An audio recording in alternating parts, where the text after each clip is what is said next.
Ready. এ দেহার মূল্য নাই, পোড়া দিলে হবে ছাই। প্রাণবায়ু ছাড়িয়া যাইবে, নদীর পারে হইবে বাসর অন্তিম কালে। এ দেহার মূল্য নাই, পোড়া দিলে হবে ছাই। প্রাণবায়ু ছাড়িয়া যাইবে,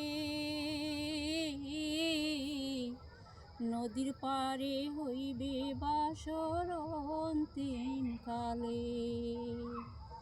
এই গানটি যে গেয়েছিল তিনি আজ আমাদের মাঝে নেই। তিনি এই ভারতবর্ষের সারা সঙ্গীত জগতের অতি মহান এবং পরিচিত এক বিরাট ধার্মিক শিল্পী। আজ তিনি আমাদের মাঝে নেই, কিন্তু তিনি সকল ভারতবাসীর মনের কোণে অতি যত্ন ও ভালোবাসার সহিত আমরা তাকে রেখে দিয়েছি। তাকে আর কোনোদিন পাবো না, আর আমরা ভুলতেও পারবো না।